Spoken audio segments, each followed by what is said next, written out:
আপনারা প্রপার টাইমেও এসেছেন, আমিও প্রপার টাইমে এসে আপনাদের কাছে উপস্থিত হয়েছি। শুভ সন্ধ্যা। বিষয়টা হচ্ছে,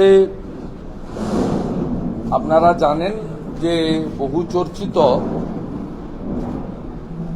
আমাদের শিক্ষক রিক্রুটমেন্ট স্ক্যাম, বড় স্ক্যাম, তাতে 2022 সালে তদানীন্তন বিচারপতি অভিজিৎ গাঙ্গুলি মহোদয় যোগ্য অযোগ্য বাছাই করে দিয়েছিলেন কার্যত। তার রায়কে এই দাম্ভিক অহংকারী মুখ্যমন্ত্রী বা তার সরকার মানেননি। High court, division bench, supreme court ইত্যাদি দীর্ঘদিন ধরে হয়েছে এবং লাস্ট সুপ্রিম কোর্টের যে বেশ কয়েকটা হিয়ারিং, সেখানে এসএসসিকে তারা অপশান দিয়েছিল যোগ্য অযোগ্য তালিকা বাছাই করার জন্য, তারা সে তালিকা বাছাই করে দিতে পারেনি। এটা আমি গত 2-3 দিন ধরেই বলছি, সেটা আরেকবার আমি রিপিট করলাম।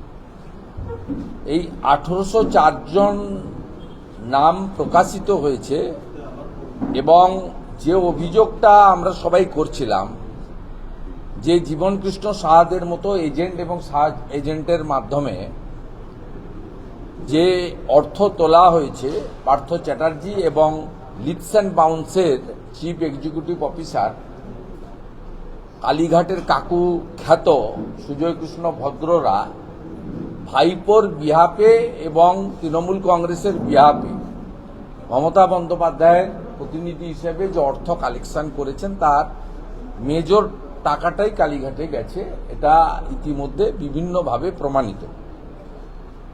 আর একটা অংশ আমরা বলেছিলাম যে তৃণমূল কংগ্রেসের সর্বভোগ নেতারা, তারা শিক্ষক শিক্ষিকার মতো যেখানে মেধার প্রশ্ন আছে, যেখানে পরীক্ষার প্রশ্ন আছে, যেখানে যোগ্যতার প্রশ্ন আছে, তাদেরকে বাদ দিয়ে শুধুমাত্র তৃণমূল কংগ্রেসের নেতা হিসেবে বা তৃণমূল কংগ্রেসের উচ্চ নেতৃত্ব বা মুখ্যমন্ত্রীর ঘনিষ্ঠ বৃত্তে থাকার জন্য তারা চাকরি পেয়েছে। ইতিমধ্যে এই অসম্পূর্ণ তালিকাতেও যা নাম এসেছে, তাদের মধ্যে উল্লেখযোগ্য উত্তর দিনাজপুরের চোপড়ার বিধায়ক হামিদুল রহমানের মেয়ে রোশনারা বেগম, পরেশ অধিকারীর প্রাক্তন মন্ত্রী পরেশ অধিকারীর মেয়ে অঙ্কিতা অধিকারী, পিংলার জলচকের তৃণমূলের অঞ্চল সভাপতি অজয় মাঝি, রাজপুর সোনারপুরের তৃণমূল কাউন্সিলর কুহেলি ঘোষ, হিঙ্গলগঞ্জের তৃণমূল কংগ্রেসের সভানেত্রী প্রাক্তন সভানেত্রী ব্লকের প্রিয়াঙ্কা মণ্ডল, হুগলি জেলা পরিষদের গতবারের শিক্ষা কর্মাধ্যক্ষা সাইনা সুলতানা, তৃণমূল বিধায়ক তথা শাসক দলের মুখ্য সচেতক নির্মল ঘোষের বৌমা শম্পা ঘোষ, হুগলির প্রাক্তন জেলা পরিষদ সদস্য বিভাস মালিকের স্ত্রী সন্তোষী মালিক, খানাকুলের তৃণমূল নেতা মইনুল হকের স্ত্রী নমিতা আদক, প্রাক্তন তৃণমূল ব্লক সভাপতি ঝালদার দীনদয়াল সিং, বারাসাতের তৃণমূলের জেলা পরিষদ মেম্বারের ছেলে মোহাম্মদ নিজামুল্লাহ। এই রকম অসংখ্য নাম আপনারা দেখছেন এসেছে। তার মানে এতদিন গোটা ভারতবর্ষের মানুষ বলতো যে তৃণমূল কংগ্রেস চোর, এখন নিজেরাই স্বীকার করলো যে আমরা চোর, স্বীকৃত চোর, রেজিস্টার্ড চোর নিজেরাই ঘোষণা করেছে এবং সেটা সুপ্রিম কোর্টের নির্দেশে বলতে বাধ্য হয়েছে। আবারও আপনাকে বলছি, এই তালিকা অসম্পূর্ণ। আমাদের কাছে যা সোফার মাই নলেজ এবং যা আমরা যা জেনেছি বিভিন্ন সোর্স থেকে, দীর্ঘদিন ধরে সিবিআইর যে সিট হাইকোর্টের গঠিত, তারা যে ইনভেস্টিগেশন করেছেন, তাতে যাদের ডেকেছিলেন সেই সংখ্যাটা 2100-র বেশি। এই 1804 করতে গিয়ে প্রায় 250-300 লোককে বাদ দেওয়া হয়েছে, যার মধ্যে মুখ্যমন্ত্রী এবং অন্য অনেকেরই ঘনিষ্ঠ আত্মীয়দের নাম খুব কেয়ারফুলি বাদ দেওয়া হয়েছে। আমি পিটিশনারদের আবেদন করব, এই 1804 জনের তালিকা সুপ্রিম কোর্টে গিয়ে তারা অবিলম্বে দ্বারস্থ হন যে সিবিআইয়ের কাছ থেকে ক্রস চেকিং করার জন্য যে এই তালিকাটা সম্পূর্ণ তালিকা না অসম্পূর্ণ তালিকা। কারণ লাস্ট অর্ডারে সুপ্রিম কোর্ট পরিষ্কার বলে দিয়েছে একজনও যদি অবৈধ লোককে আপনারা 7 তারিখের সম্ভাব্য পরীক্ষাতে বসার সুযোগ দেন তাহলে আমরা কিন্তু সিবিআই তদন্তের নির্দেশ দেব এবং কড়া ব্যবস্থা নেব। আপনারা লাইভ ল ছিল, প্রত্যেকে সেটা দেখেছেন, নতুন করে আমার রিপিট করার কিছু নেই। তাই আমি পিটিশনারদের কাছে আবেদন করব, তাদের লয়ারদের কাছে আবেদন করব যে তারা যেন অবিলম্বে কাল পরশুর মধ্যে এই 1800 তালিকা নিয়ে এই তালিকা সুপ্রিম কোর্ট থেকে দ্রুততার সঙ্গে সিবিআইয়ের কাছে পাঠিয়ে যাতে এই তালিকাটাকে ক্রস চেকিং, এসএসসির যে তালিকাটা সত্যিকারে কমপ্লিটেড তালিকা না ইনকমপ্লিটেড তালিকা, পার্সিয়াল তালিকা, এই সত্যাসত্যটা সামনে আনা দরকার রয়েছে। কারণ এর সঙ্গে মাননীয় মুখ্যমন্ত্রী নিজে যুক্ত। এসএলএসটি 2016 সালে 2,75,000 অ্যাপ্লিকেশন দেওয়া হয়েছিল। এবারে আবেদন পড়েছে 5,84,000। তার মধ্যে 3,30,000 9-10, 2,54,000 11-12। এই সরকারের আমলে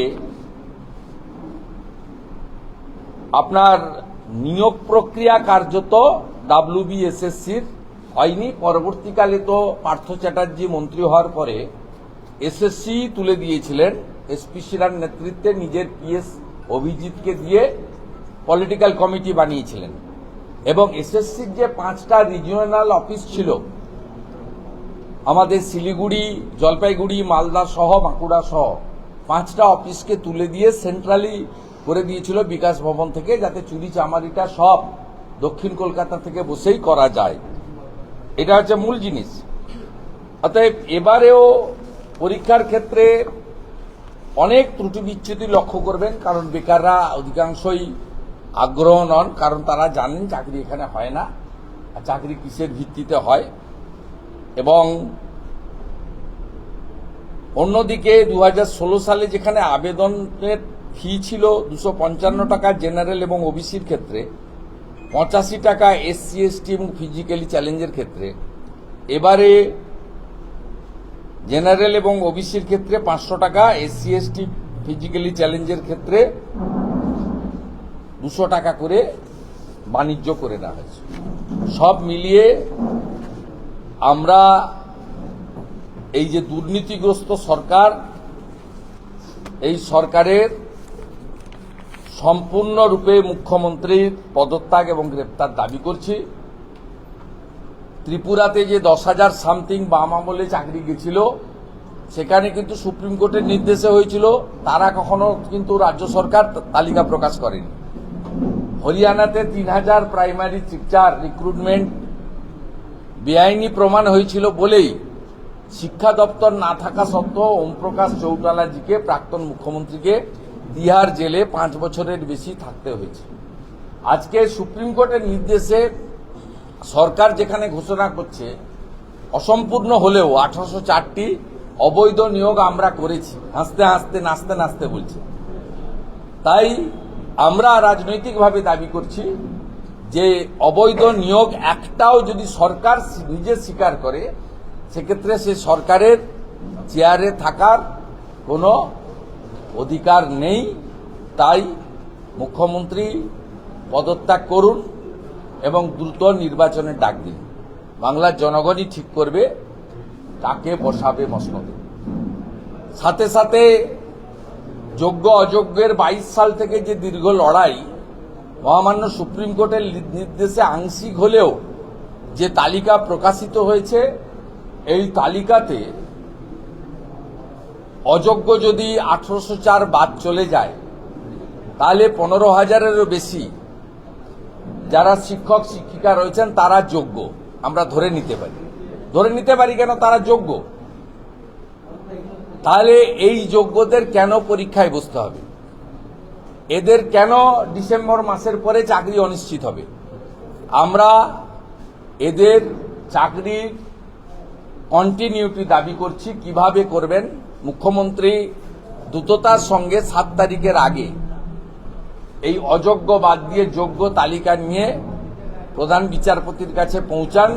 মুখ্য সচিবকে পার্সোনালি হাইকোর্ট সুপ্রিম কোর্টের অনুমতি নিয়ে আবেদন করতে বলুন যে এই 1804 বাদ দিয়ে বাকিরা যোগ্য, এদেরকে পরীক্ষা থেকে বাদ দেওয়া হোক, ওদেরকে তাদের চাকরির কন্টিনিউটি ঘোষণা করা হোক। সাথে সাথে ডেবরার পুণ্যভূমিতে দাঁড়িয়ে অত্যন্ত পরিতাপের সঙ্গে বলি, মমতা ব্যানার্জির এই অপকর্মের জন্য যে সুবল সোরেন উচ্চ রক্তচাপ জনিত কারণে সেরিব্রাল স্ট্রোক হয়ে মারা গেলেন, এই বেলদারি ভূমিপুত্র, আর গ্রামের নাম দরকার নেই, আমাদের এই ঘাটাল, আমাদের এই সাংগঠনিক জেলাতে, তা আমাদের এইখানকার পশ্চিম মেদিনীপুরের প্রশাসনিক পশ্চিম মেদিনীপুরের বাসিন্দা, সেই সুবল সোরেনের নাম কিন্তু অযোগ্যদের তালিকায় নেই। এর মধ্য দিয়ে প্রমাণিত হয়েছে যে পরোক্ষভাবে হলেও এই মৃত্যুর জন্য এই রাজ্য সরকার এবং এই মুখ্যমন্ত্রী দায়ী। ঠিক আছে ভাই,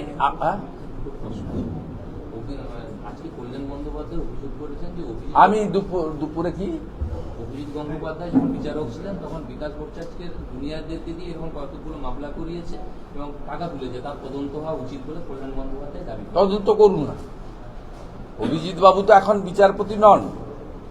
বিচারপতি থাকাকালীন তার বিষয়ে তদন্ত করতে গেলে কি করতে হয় উনি জানেন।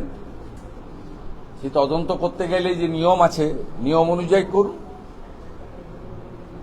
অভিজিৎ গাঙ্গুলি এতে ভয় পান, অত্যন্ত সৎ, স্বচ্ছ, পরিচ্ছন্ন লোক। আজকে পশ্চিমবাংলার শিক্ষাক্ষেত্রে যে দুর্নীতি সামনে এসেছে, এতে অভিজিৎ গাঙ্গুলির মতো মেরুদণ্ডে সোজা রাখা আপোষহীন একজন সৎ, স্বচ্ছ, রাষ্ট্রবাদী মানুষ ছিলেন বলেই আজকে কিন্তু এই জায়গায় এসছে। উদ্বোধনটা তিনি করেছিলেন। এদের অনেক অপকর্ম এরা পার পেয়ে গেছে, সেই জন্য রাগ অভিজিৎ গাঙ্গুলির উপরে হচ্ছে। আর আমাদেরও বক্তব্য হচ্ছে 22 সালে অভিজিৎ গাঙ্গুলির অর্ডার মেনে নিলে আজকে এই দুরাবস্থা পশ্চিমবাংলার হাজার হাজার শিক্ষক শিক্ষাকর্মীদের হতো না।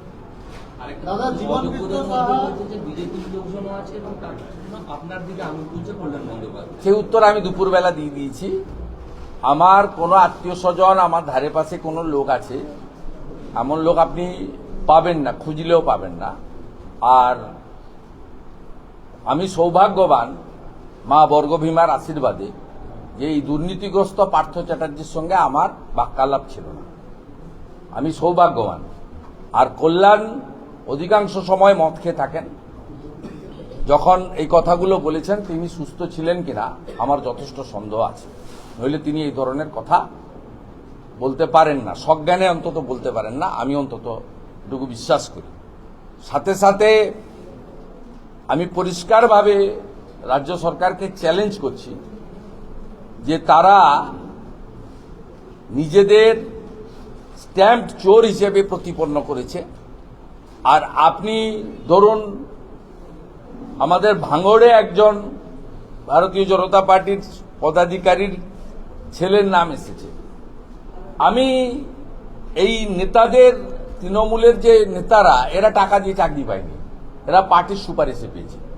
বাকি দোকান খুলে রেখেছিলেন অনেক বেকার ছেলে, সেই কোন দলের আমি জানি না, তারা কিন্তু স্ত্রীর গয়না, মায়ের গয়না, জমি জায়গা বিক্রি করে পার্থ চ্যাটার্জিকে, সুজয় কৃষ্ণ ভদ্র মানে ভাইপোকে টাকা দিয়ে চাকরি কিনেছেন। আপনি যদি দোকান খুলে রাখেন, অভাব তো সবার আছে, যার আছে 10 লাখ 15 লাখ থেকে গিয়ে করে থাকতে পারে বিচ্ছিন্নভাবে একটা দুটো, কিন্তু এর সঙ্গে রাজনীতির কোনো সম্পর্ক নেই।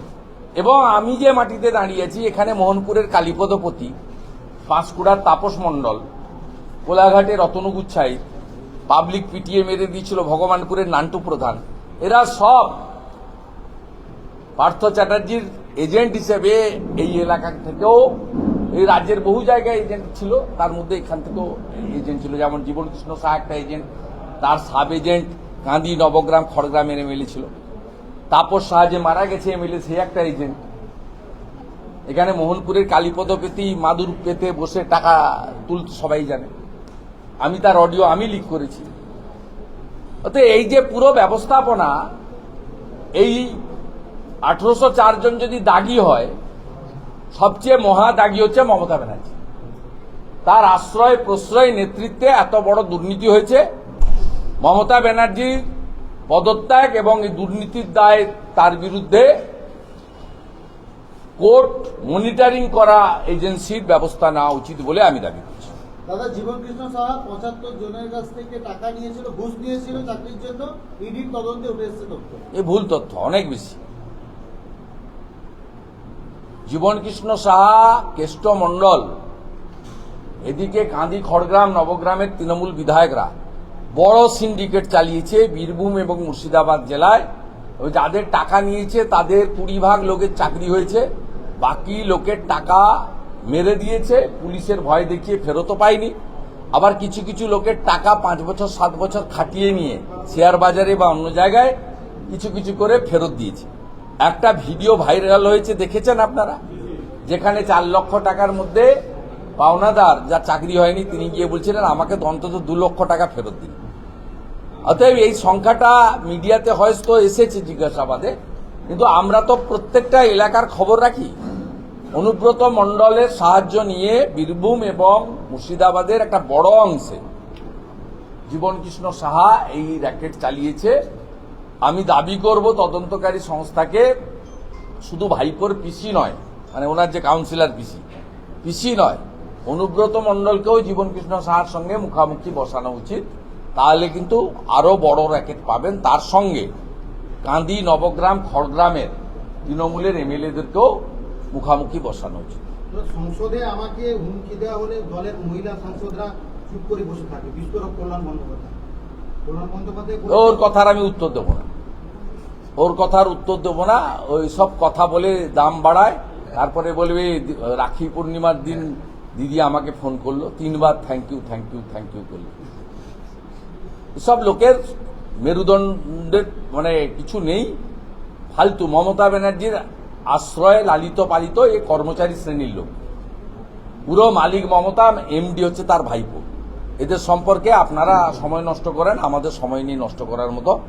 দ্বিতীয় পয়েন্ট যেটার জন্য আমি আপনাদের সঙ্গে মিলিত হয়েছি, মাননীয় কুকথায় বিখ্যাত মহুয়া মৈত্র মহোদয়া গতকাল পশ্চিমবঙ্গে সমগ্র মতুয়া সমাজ, নমশূদ্র সমাজ, হিন্দু সমাজ এবং বৈষ্ণবদেরকে কুৎসিতভাবে আক্রমণ করেছেন।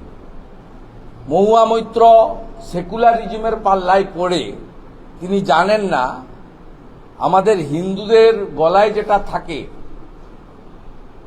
দামোদর মাসে আমরাও ব্যবহার করি, সেটা কাঠের মালা নয়, সেটা তুলসীর মালা। তিনি যেভাবে বলেছেন যেন সরকারের যে কর্মসূচির মাধ্যমে বিভিন্ন প্রকল্পের অর্থ মানুষ পাচ্ছে, এটা যেন মমতা বন্দ্যোপাধ্যায়ের ব্যক্তিগত টাকা বা ভাইপোর ওই চুরি করা টাকা অথবা তৃণমূল কংগ্রেসের কোনো প্রপার্টি ছিল সেখান থেকে টাকা, এটা কমপ্লিটলি সরকারের টাকা। এইভাবে উদ্ধত্ত দম্ভ দেখিয়েছেন। এবং সাথে সাথে যেভাবে মতুয়া নমশূদ্র আমাদের তুলসী মালাকে, যেটা গলায় থাকে, তাকে কাঠের মালা বলে অবজ্ঞা করেছেন, আমি মনে করি যে সমগ্র হিন্দু সমাজ যারা এই আমাদের সংস্কারের সঙ্গে যুক্ত, তাদের এই বিষয়ে এদের বিরুদ্ধে ঐক্যবদ্ধভাবে প্রতিবাদ করা উচিত। ঠিক আছে। দাদা, একটা প্রশ্ন, সোনাচূড়া সমবায় সমিতি শিক্ষা দিল বিজেপি 12টা আসনে জয়ী, তৃণমূল 0। সোনাচূড়া সমবায় সমিতি, শুনুন, আমি আপনাদের আগেও বলেছি, নন্দীগ্রাম সেখানে হিন্দু এলাকায় তৃণমূল কংগ্রেস কার্যত গণতান্ত্রিকভাবে নিষিদ্ধ। মুসলমানরা ছাড়া তৃণমূল কংগ্রেসকে কেউ ভোট দেয় না। নন্দীগ্রামের দুটো ব্লকে এখনো পর্যন্ত 27টা সমবায়ের ভোট হয়েছে। ভারতীয় জনতা পার্টি ভোটে জিতে ক্ষমতা দখল করেছে 21টাতে, দুটোতে স্থানীয় স্তরে সিলেকশন হয়েছে, আর তৃণমূল কংগ্রেস 3-4টি জায়গায় জিতেছে, তার মধ্যে মুসলিম এলাকা আছে। আজকে সোনাচূড়া গ্রাম পঞ্চায়েত, যে গ্রাম পঞ্চায়েত আমাকে বিধায়ক করতে সাহায্য করেছে, ফাইনাল রাউন্ডে 17টা মেশিন ঢুকিয়ে দেওয়া হয়েছিল, ওখানকার 17টা মেশিন গোনার পরে আমি 3500 ভোটে লিড পাই এবং 1956 ভোটে আমি জিতি। সেই সোনাচূড়া হচ্ছে শহীদ তীর্থভূমি, যেখানে 7ই জানুয়ারি ভরত মণ্ডল, বিশ্বজিৎ মাইতি, শেখ সেলিম শহীদ হয়েছিল। যে সোনাচূড়াতে 14ই মার্চ 2007 ভাঙ্গাবেড়াতে সুপ্রিয়া জানা, বাসন্তী কর সহ অসংখ্য কৃষক, রমণী, গ্রামের মানুষ শহীদ হয়েছিল, আত্মবলিদান দিয়েছিল। সেই সোনাচূড়া, যেখানে শহীদ আমাদের শহীদ মিনার রয়েছে 132 ফুট উঁচু, সেই সোনাচূড়ার আজকের এই জয়ের মধ্য দিয়ে তারা তৃণমূল যে একটি ঘৃণিত বস্তু এবং মুসলিম লীগ 2 পরিণত হয়েছে, আর তাদের যে আত্মীয় আপনজন শুভেন্দু অধিকারী, তার হাত মজবুত করা উচিত, সেটা তারা প্রমাণ করেছে। আমি সমগ্র সোনাচূড়ার অংশীদার বন্ধু, এটা জেনারেল ইলেকশন নয়, প্রতীক থাকে না, আমরা রাষ্ট্রপতিদের জয় বলি।